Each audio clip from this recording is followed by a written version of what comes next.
Huwag kayo bumili ng self-improvement books, ginagaslight lang kayo niyan. I have this question, bakit ba ayaw ng mga tao magbasa? And I saw this video way back. Kaya tayo hindi mahilig magbasa or we don't like to read because ang book na to is gonna teach you that you can achieve 1 million easily. Meron bang nagawang mali yung pagbabasa ng self-improvement books? Except na lang kung binabasa mo is yung mga text ng ex mo or kung sino man. Hi guys, in this episode, pag-uusapan natin is all about books. Why we read, why we hate reading, book recommendations, and yung mga thoughts ko about books and self-help books. Generally, all about books and bakit siya kailangan sa buhay natin. And I hope you guys enjoy this. So yeah, available na rin tayo sa Spotify. Hello sa inyo and enjoy this episode. Let's go! Alright, so it's been a while since I created a new episode. So today, pag-usapan natin is all about books. Bakit siya kailangan? And anong meron sa books na yan? Anong meron sa self-improvement books na ginagaslight lang tayo? In a nutshell, if you're gonna think about it, yung pagbabasa mo ng self-improvement books is technically ginagaslight ka ng libro na yun na mag-improve. Which is okay. Hindi naman magre-reklamo doon. I saw this shared post kasi na okay, bumili ng self-improvement books, ginagaslight lang kayo niyan. And tawang-tawa ako kasi it's somehow true since whenever you read something, Secrets of the Millionaire Mind, Think and Grow Rich, Atomic Habits, you get this hype sa sarili mo na, nga no, tama nga siya, tama nga si ganito. But, and yung funny way of explaining why we need to read. So, first of all, why we need to read? Bakit ba kailangan yan? Anong meron dyan? First of all, we read to gain knowledge. Kaya tayo nagbabasa is para matuto. Pero marami mga factors yan. Kaya tayo nagbabasa to gain knowledge, to gain wisdom, to learn from the experience of other people, to gain or expand our vocabulary, to teach other people, to develop our critical thinking, to gain more empathy and understanding sa mga bagay-bagay. And yung iba naman, they read for entertainment. And for me, I read for personal growth and reflection since I think whenever I read, that's when I think to myself na, yung the aha moment, ay yung favorite part ko sa reading. And ngayon, yun yung mga pag-uusapan natin. All about reading. So first of all, bakit ba tayo hirap na hirap magbasa? I'm not a reader. Ayun lang yun eh. Hindi ako mahilig magbasa. Nahilig lang ako magbasa lately lang after I think 1 year ago lang. Hindi pa nga ako sobrang galing magbasa. So I have this question, bakit ba ayaw ng mga tao magbasa? And I saw this video way back. I forgot kung sino nagsabi. Kaya tayo hindi mahilig magbasa or we don't like to read because hindi na tayo tinuturuan magbasa. We stopped learning how to read nung grade school tayo. And nagbabasa na lang tayo because it is required. So, gets nyo? Nandun na yung trauma, nandun na yung negative thoughts na pag, magbabasa, may requirements. Magbabasa ako kasi may ipapasa. Magbabasa ako kasi may review. Merong negative reinforcement kaya ka lang nagbabasa. Unlike ngayon, nahirapan ka tuloy magbasa kasi gusto mo or gusto mong ma-entertain or gusto mong may matutunan. Kasi nandun na yun sa subconscious mo na magbabasa, may ipapasa. Magbabasa, you know what I mean. So, yun yung number 1. Hindi na tayo tinuturuan magbasa and meron ng negative experience behind reading. Which is true. Even me, yung point kaya tinatamad magbasa para saan pa? Nasa internet naman, etc. Nakakatamad. Pero deep inside, kasi kaya ayaw ko magbasa kasi feel ko may pinapasa akong requirements. Number 2, kaya hindi na tayo nagbabasa or why we hate reading because of lack of engaging materials. Yes, if you want to start reading, choose the genre na gusto nyo. Hindi lang self-improvement. Malay nyo, gusto nyo na fiction. Malay nyo, gusto nyo adventure, encyclopedia, Guinness Book of Record. Dati favorite ko yun. I don't know, comedy, yung R18, I don't know. But for me, I choose self-help kasi yun yung na-enjoy ko and na-enjoy ko pa din hanggang ngayon. And I remember the first book na binasa ko before this one, Secrets of the Millionaire Mind. And nirecommend lang siya sa akin na nagti-TikTok na networker. I forgot his name. Basta may King something. And before, binili ko lang siya out of curiosity kasi sinadya sa akin sa TikTok, binili ko. But I enjoy it. This is one of my favorite and life-changing book. So that's why you should choose the book na gusto nyo or genre na gusto nyo. Huwag nyo isipin kung ano yung review or kung ano yung iniisip ng iba. Pag hindi nyo trip yung libro, wag nyo basahin. Wag nyo ipilit. For example, 12 Rules for Life. Binasa ko siya for, I think, 4 rules na ako. Medyo na-bored ako. So, instead na tumigil ako magbasa, kumuha ko ng isang libro, which is yung Ego is the Enemy, which is natapos ko kasi mas nagandahan ako. That's it. Pick a book na trip nyo and gustong-gusto nyo talaga. Or, nirecommend sa inyo ng ibang tao na natapos na yung book na yan. Okay? Third one is, I think this one is a big one, why we don't read is distractions. Kaya tayo hindi na nagbabasa kasi meron ng distractions everywhere. And napakinggan ko to sa isang podcast ng The Diary of CEO that we humans, we love to distract ourselves para iwasan yung dapat natin gawin or yung uncomfortable natin dapat gawin. So before, nung wala pang cellphone, merong newspaper or magazine. So dun sila, meron rin books. And ngayon, meron tayong cellphone, meron na SOCMEDs. Ayun na yung ginagamit natin as distraction. So yung books, hindi na siya distraction. Dati, ayun yung entertainment nila eh. Di ba? Napunta sa books, naging TV, naging computer. Ngayon naman, TikTok or kung ano man, YouTube. So, that's why we hate reading kasi meron ng iba't ibang distraction. Kaysa magbasa ka, manood ka lang TikTok. Kaysa basahin mo to, manood ka lang sa YouTube ng book review ni Ramen, di ba? That's why I hate ebooks eh. Kasi you get to swipe lang pag may nag-notif na may chat sa'yo. And hindi siya optimal for reading. For me. Sa iba kasi ayaw nila ng totoong books para makatipid. But again, iba yung totoong libro eh. Fourth one, I think this one is very important. Why we don't read then is the environment. We don't have any role models. Yung friends mo hindi nagbabasa. Yung kausap mo hindi nagbabasa. Yung mga pinapanood mo is hindi nagbabasa. Technically, walang nag-influence sa'yo para magbasa. Kasi again, sa Atomic Habits, sabi nga doon, motivation is overrated, environment often matters, something like that. May isang chapter doon na kahit anong motivation mo, pag yung environment mo is basura, tatamarin ka talaga. That's why we need to change our environment. Kunwari, gloomy yung room mo, gawin mong puti para magkaroon ka ng energy, something like that. Or yung place mo is not good for readers, then i-set up mo yung room mo na comfy ka or masaya ka mag-read or magbasa, diba? And that's the reason why we hate reading. Marami pang reason dyan, pero yun yung for me na napapansin ko, especially in my experience. Again, wala naman nagbabasa dito sa family namin gano. Tinatamad ako magbasa kasi wala akong books before. Pati yung negative thoughts na feel ko nagpapasa ako ng requirement is ang pangit, diba? So, how to develop a good reading habit based on my experience. And this experience or habit na ginagawa ko is, syempre, based lang rin sa books na natutunan ko and sa mga pinapanood ko and sa mga role models ko. First of all, number one is tiny habits. Starts kayo sa 5 pages, 1 pages, or technically showing up. Pick a book, kahit anong libro dito, ang daming libro dyan, kahit anong gusto nyo, mamaya magbo-book recommendations tayo. Pick a book, kahit ano lang. Basahin mo siya, open mo lang siya. Kahit wag mo nang basahin muna, i-open mo lang for 5 minutes, titigan mo. In that way, you get this habit to show up. Schedule mo tuwing gabi, tuwing umaga, I don't know. Ayun yung ginawa ko before. Hindi ko pine-pressure yung sarili ko na basahin yung libro. The law of least effort. The more na ine-effort mo siya or pinipilit mong gawin yung isang bagay, the more na hindi mo siya magagawa. So, number one, start small. If you read 20 pages per day for whole year, you can read at least 20 books, I think, if I'm not mistaken. Correct me if I'm wrong. So, 20 times 365 divided by 350 somehow equals 20 books. So imagine, 20 books. More or less lang yan. Pwedeng 15 pero 20. You can read 20 books in 1 year. And in 5 years, that's 100 books. So yeah, small habits lang muna. Start small. 5 pages, 10 pages. Lagay lang kayo ng small goals. Hindi nyo kailangan tapusin siya. Basta kailangan meron kayong consistent na binabasa or consistent na ginagawa. Basta paisa-isa lang. Again, magko-compound yan. Number 2, sinabi ko na kanina is yung environment. Create an environment na pwede ka magbasa or matutuwa ka or mag-enjoy ka magbasa. Lagay kayo ng lighting, lagay kayo ng magandang scent, lagay kayo ng background music if gusto nyo. Before, nagbabasa ako na may funk music. Di ko alam ba't dumaan ako sa era na yon. Pero na-enjoy ko siya kasi nakaka-focus ako lalo.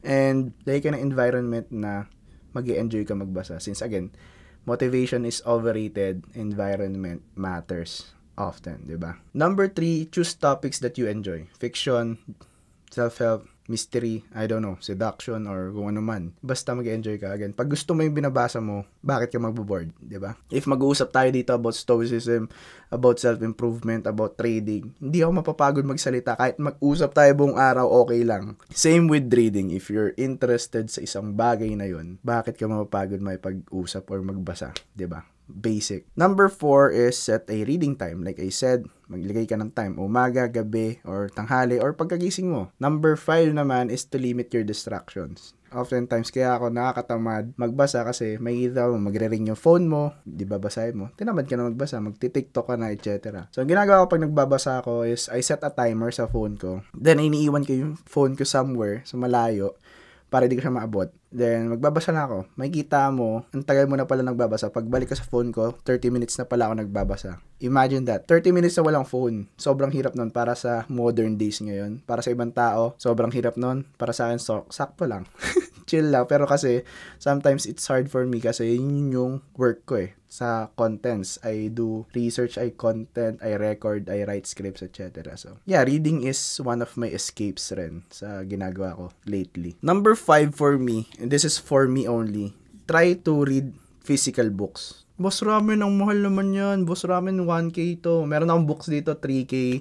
Meron akong book dito, 1.5, 1K, I don't care. Pero kasi meron tayong tinatawag na reprint or murang kind of book sa Shopee. You can search Atomic Habits reprint. Nasa 150 lang yan, 200, 400. In that way, meron kang hawak na physical book. Kasi pag hawak mo lang is digital, again, nagiging distractions lang siya. Unlike pag physical siya, you can set it as trophy. Parang guess nyo. Kaya ako bumibili ng mga physical book. Pag natatapos ko siya, nakikita ko siya. Namomotivate ako magbasa. And nakikita ko siya as trophy. And why physical books? I heard this story then before na sinabi lang ng TikTok friend ko. Whenever you buy a book, kung magkano yung price nun, tapos pag natapos mo siya, babalik sa iyo ng 50 times. Ayun yung una kong mindset nung nabasa ko to. Ayun yung una kong narinig about books. That's why tinapos ko to. And yeah, bumalik naman. So, sobra pa. Eh, ngayon, ito na yung mga books ko. Nasa gilid ko lang. Hindi ko mapakita sa inyo. Mamaya tayo mag-book review and recommendation. Pero na-gets nyo. 50 times. So, magkano yun? So, for example, yung book mo is 500 times 50. Yun yung babalik sa'yo. Which is a simple motivation lang. Pero hindi naman realistic. Pero kasi, if you're gonna think about it, yun yung value na binabasa mo That's why we read kasi meron tayong kinukuwang experience from them sa nagsulat and sa mga tao na hindi natin na-experience. Na-experience ko bang maging baseball player katulad ni James Clear tas mabasag yung mukha niya or yung kamay niya? Hindi ko na-re-experience yun. Or ni Marcus Aurelius sa mga travels niya sa Rome or maging hari. Hindi ko na-experience yun. Or si Napoleon Hill with the stories he have. Or Epictetus na maging slave. Hindi natin na-experience yun. So, I prefer real books talaga kaysa e-books. That's only for me. Number 6 is to track your progress. Mag-bookmark kayo, isulat nyo sa Notion, mag-journal kayo, ilagay nyo. Tracking your progress, hindi lang ibig sabihin na isulat nyo na, nagbasa ako today. Pwede kayo mag-add ng reminder, pwede mo ilagay sa journal mo yung natutunan mo today. It's one way of tracking that. And relearning. So, ilalagay ko rin yung journal, i-journal nyo yung binasa nyo. Kung hindi nyo pa alam paano mag-journal, nasa TikTok o nasa isang podcast ko doon kung paano mag-journal. Number 1 natin is to start reading. Small lang, 1, 2, 3, 4, 5 pages per day. And yung number 7 naman natin, I think, or number 6 is to set a goal kung ilang books yung babasahin mo. For example, for me, quarterly, gusto ko meron ng isang natatapos. Quarterly ng taon. So, every 3 months, gusto ko meron ako natatapos ng isang libro. If hindi ko ma-reach, okay lang. Kasi again, huwag niyo i-pressure sarili niyo. Lastly naman, for me, ito ginagawa ko talaga is to reward yourself. Kada may natatapos akong libro, makain ako sa labas, bumibili ako ng another book, technically rewarding yourself for reading or for gaining knowledge. Actually, dapat nga reward na yung knowledge. Pero again, to make it more fun, reward yourself more para mas ma-enjoy mo yung pagbabasa na meron kang positive reinforcement na pag natapos mo to, meron kang ganito. For example, pag natapos mo to, kumain ka ng ramen. Tapos mo to, mag-Vikings ka. I don't know. Just have something para ma-enjoy mo yung pagbabasa mo. So yeah, that's how I build a good habit of reading. Hindi pa ako sobrang reader, hindi ako bookworm na sobra. Again, katulad nyo lang rin ako nag-explore and being better at the same time sa pagbabasa. I also heard this quote before na some leaders are not readers but readers are leaders. And I think about it, bakit ganoon? Bakit readers are leaders? And if you're gonna think about it, for example, nung sinakop tayo ng Spain, they use Spanish para hindi natin maintindihan. Kasi nyo, kahit that's why si Rizal is very famous kasi siya, ang dami niyang alam na language, nag-aral siya, hilig siya magbasa, mahilig siya magsulat. And nasira yung language barrier, which is nalaman niya yung mga thoughts ng Spaniards. That's why if you're a leader kasi your knowledge is much more broader or mas madami kang alam kaysa sa isang ibang tao na hindi nagbabasa. That's why some people hate reading kasi they think it's a waste of time, but in reality, you get this experience na hindi mo makukuha sa ibang tao eh. For example, if you're into trading, so makita yung experience ng totoong trader, then read Mark Douglas book na The Disciplined Trader or Trading in the Zone. Mas lamang ka na sa dun sa hindi nagbabasa nun or sa isang field na yon. Gets nyo? If you want to learn more about habits, magbasa ka ng James Clear. Gets nyo? We read books to gain experience. That's why if you're a reader, nagiging leader ka kasi you get to know things na hindi alam ng ibang tao and you get to lead them and susunod lang sila sa'yo kasi, uy, talino na ito, di ba?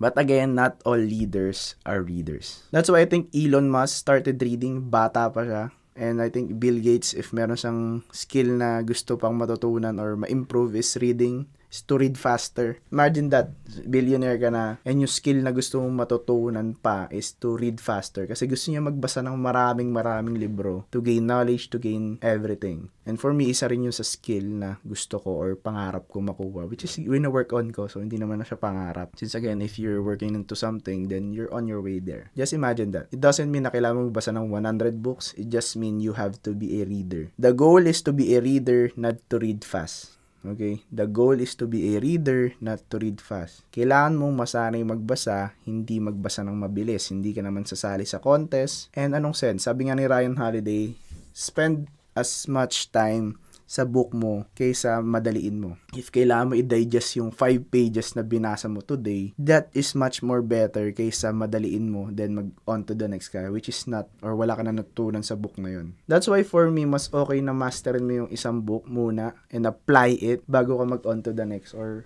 magbasa ng kung ano-ano. And that's real. The best example that I can give you about that is Bob Proctor. Bob Proctor read Think and Grow Rich for thousands of times na.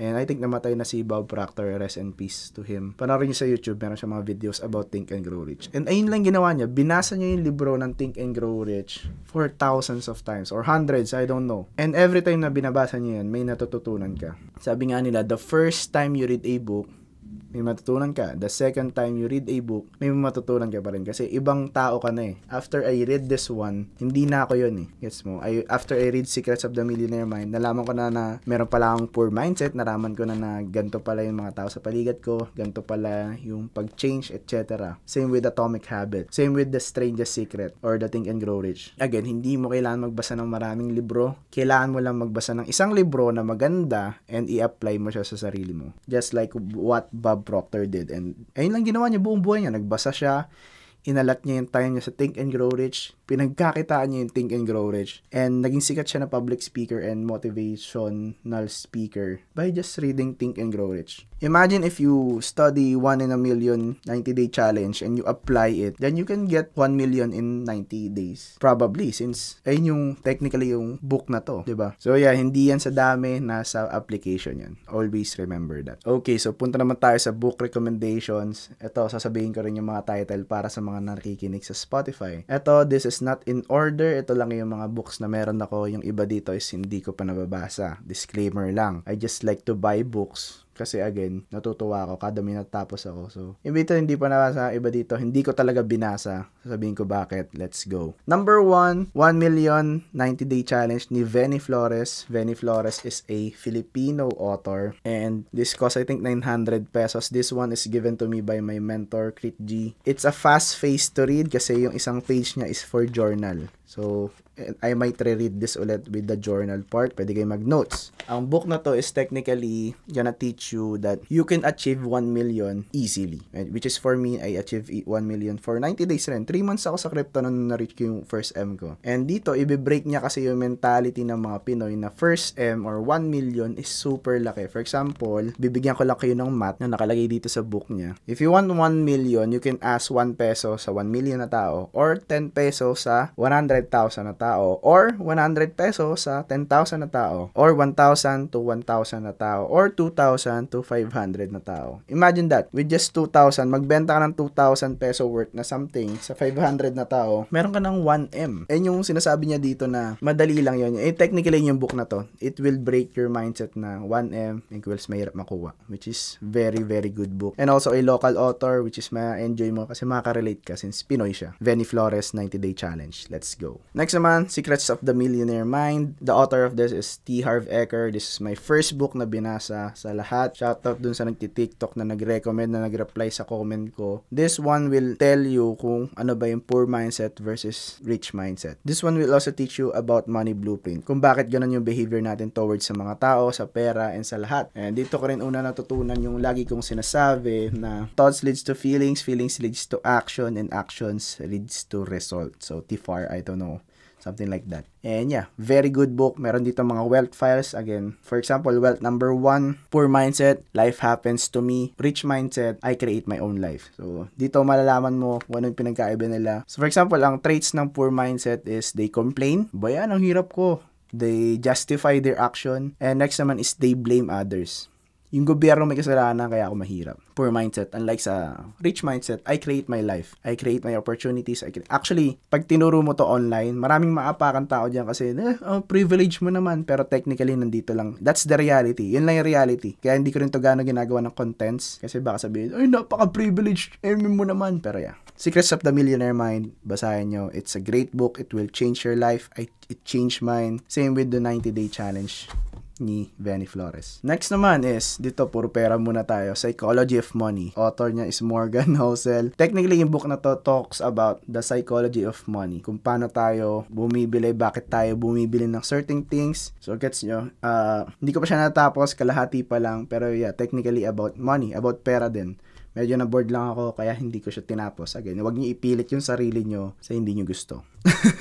Next naman, ito, bago pa lang, hindi ko pa siya binabasa, but it's a great book, The Power of Now. So, being present, being thoughtful, being mindful about spirituality, about awakening. Nagpapakamatay na yung author dito, tapos biglang nagkaroon ng sudden change sa utak niya na naging better lahat. And ayun yung, I think, yung gusto niya ma-achieve nating lahat, which is the power of now. The power of being present. Mostly spiritual enlightenment. Hindi porket spiritual na babasa nyo about God, about no. Spiritual awakening is about awakening yourself, your inner you. So yeah, it's a good book. Basahin nyo. It is a book by Eckhart Tolle. Next naman, The Strangest Secret by Earl Nightingale. So this book is favorite rin to ni Money Growers. Sinadjust niya rin to. This book is given to me by my mentor. Walang ganito sa Philippines. Meron sa Amazon. Binili niya to sa Japan. But meron tong ebook sa Discord ko. So if you guys do want to join our community, nasa description. If you're listening sa Spotify, nasa description rin yung Discord. So The Strangest Secret is technically the summary of Think and Grow Rich. Technically, Strangest Secret is your thoughts. Basahin nyo to. Meron rin challenge sa likod na dapat nyong sagutan. After nyo mabasa, ako hindi ko pa nasasagutan kasi it's a hard question. Pero once you read this, you'll know na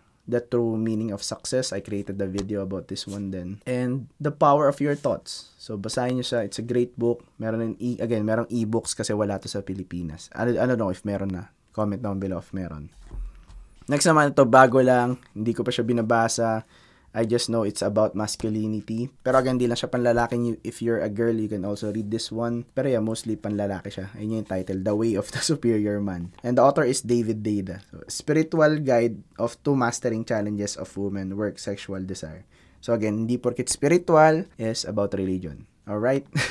Next naman is recommended by my mentor is The Mountain Is You. Nabasa ko tong book na to nung dinala siya ng mentor ko sa isang restaurant na kasama ko. And it's all about self-sabotage. If you're a guy na mahilig mag-self-sabotage, The Mountain Is You is for you. It's written by Brianna West. For me, the best explanation of self-sabotage is you sabotaging something because you think that you are not in control. And ayun yung mostly ginagawa ko. Sinasabotage ko yung mga relationships, wealth ko, etc. Kasi minsan, I want to have this sense of control. Kaya ako natalo kasi ginawa ko naman to. Gets nyo? Kaya ka ganyan kasi ako yung may kasalanan. To have that sense of control. If you're like that, and marami pang gustong maraman about self-sabotage, The Mountain Is You. The one thing, ito hindi ko pa binabasa kasi naboboard ako, is about the one thing, finding your purpose.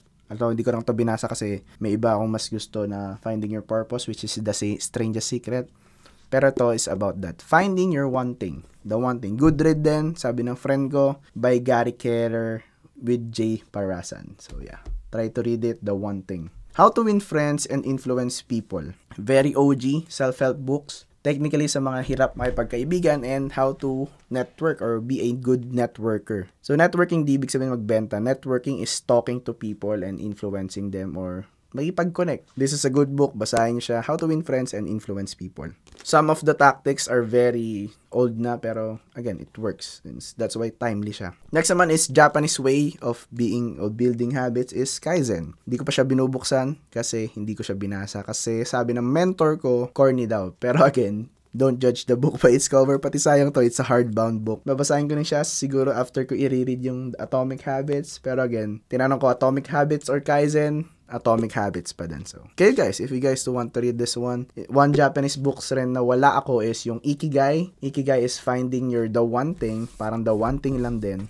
Or finding balance, which is passion, money, mission, etc. So, parang ganun din. Try to read it trend. Ikigai, I don't know. Basta kulay blue yung book cover niya. The one flow lang with Ikigai is that yung Ikigai sa Japanese is a saying lang. Hindi siya, kumbaga, you're my Ikigai. Kumbaga, mali lang yung translation ng English. Pero, nabasa ko lang yun na iba pala yung meaning ng Ikigai sa Japan. Pero again, it's a good book. It's finding balance sa isang bagay, sa iba-ibang bagay. Next one is Guide to Investing. Hindi ko binasa kasi hindi ako fan ni Robert Kiyosaki. Ito, na-misorder lang ako eh. Dapat ang bibilin ko is yung Rich Dad Poor Dad.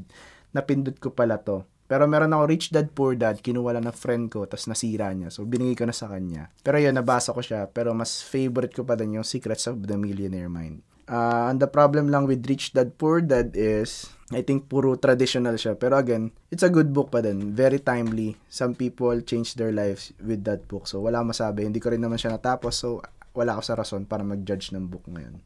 Okay. Next naman is Think and Grow Rich. This one is my favorite book ko na maganda. Kasi, tingnan nyo naman.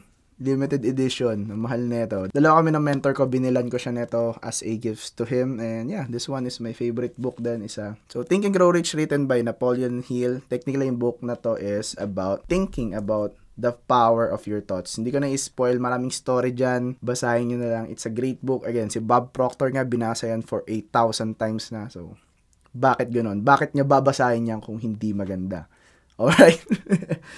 Next naman is 12 Rules for Life. This one is from Jordan Peterson. It's a slow burn to read for me. Kaya hindi ko siya tinapos. Pero it's a good book. You should read it. It's about way of life ni Jordan Peterson. Jordan Peterson is very controversial guy, pero I don't care. Next naman, if you're a trader, aspiring traders, the Disciplined Traders ni Mark Douglas. The Disciplined Trader is the first book na ginawa niya bago yung Trading in the Zone. Anong pinagkaiba ng dalawa? Halos wala lang, pero kasi ito lang yung copy na nakita ko. This one is cost 2,800, pero meron sa Discord nandun yung ebook niya if you guys to read. It's about trading psychology, experience niya as a trader, etc. Basahin nyo. Alright, next naman is, of course, the meta, the goat of them all. If you want to start trading, if you want to start something, if you want to start to improve your self-improvement or improve your life, Atomic Habits. Atomic Habits, lagi kong nire-recommend sa lahat if they want to start something. Kasi if you want to get good or start something, you need a habit of doing that. And to have a good habit, kailangan mo matuto about habits. So, Atomic Habits, after ng Secrets of the Millionaire Mind kong binasa, ito yung next na binasa ko.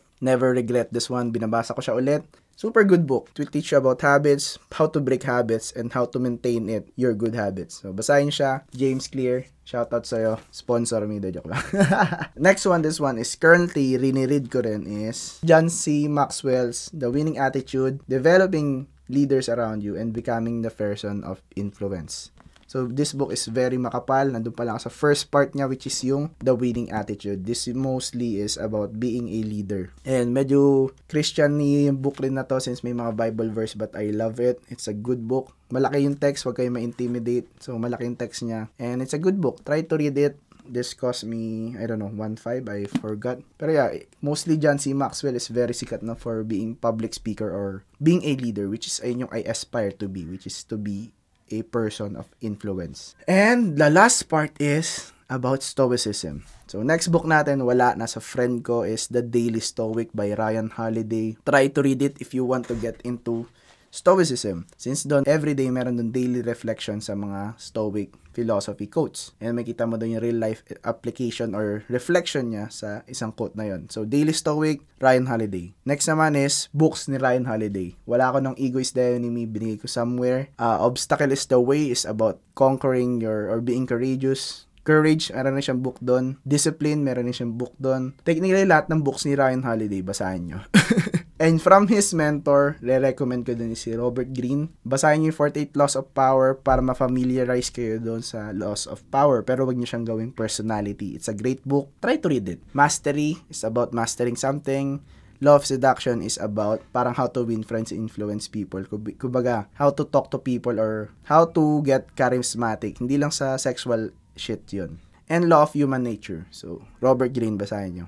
And next one, if you want to deep dive sa Stoicism, of course, try to read Stoic Philosopher's book. And that is Marcus Aurelius Meditation, translated by Gregory Hayes. Ito yung basahin nyo, ito yung piliin nyo. This is very easy to read. Again, Meditations, Gregory Hayes. Makita mo dito yung life ni Marcus Aurelius. Even some of the influential people read meditation. Basketball teams, football teams, lahat binabasa yung meditations kasi that's the way of being a Stoic. Especially, Marcus Aurelius is a Roman king. So, makikita mo yung buhay niya as a Roman king and Stoic philosopher. Next naman is Lucius Seneca. So, Seneca, Stoic philosopher, ito, hindi ko gano'n nababasa pa yung buhay niya. Mostly dito essay type. Unlike dun sa meditation is parang quotes or daily reflection niya lang. Isa rin siya sa mga Stoic philosopher, but again, mas favorite ko si Marcus Aurelius and si Epictetus, which is yung next discourses. So, Epictetus, this one is one of my favorite din kasi yung humor niya is kakaiba and he's a slave. So, imagine a slave being a Stoic philosopher. So, yeah. So, that's it. Ayun yung mga books ko. Sobrang dami pala. Hayo. Kita nyo. And, again, wala sa dami ng libro yan. Nasa application yan. I know, it sounds hypocrite kasi ang dami kong books. Pero again, ang ina-apply ko lang dyan is kung ano yung favorite ko, which is Secrets of the Millionaire Mind, Atomic Habits, and The Strangest Secret. Sabi nga nila, sa trading, kunin mo yung kailangan mo, itapon mo yung iba, or wag mo gamitin. Since di mo kailangan. Same sa books. That's why merong self-help books para i-help mo yung sarili mo. Hindi para i-help ka ng book. Kaya siya ginawa para magkaroon ka ng reflection, para maging aware ka na pwede mo palang gawin to. Na pwede mo palang gawin yan. Kumbaga magkaroon ka ng other perspective sa buhay and sa lahat.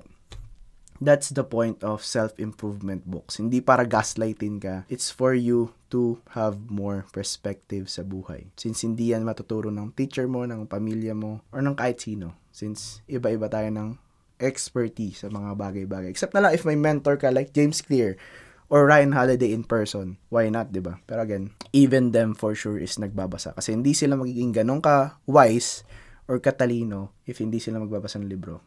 That's why I do not consider myself as a coach, as a mentor. Pwede ako maging coach sa trading kasi coaching is different from mentoring. Pero iba na yung pag-usapan natin. Pero yeah, that's it about books. I hope you learn something. Again, start your journey, self-improvement journey by reading. And yeah, may nagawa bang mali yung pagbabasa? Just think about it. Mayroon bang nagawang mali yung pagbabasa ng self-improvement books? Except na lang kung binabasa mo is yung mga text ng ex mo or kung sino man. So that's it. See you guys next episode. I hope you enjoyed this one. And if you're not subscribed yet, go hit that subscribe button for the next episode. And yeah, see you guys next video. Love you all. Peace. Join our community. Good soup. Let's go.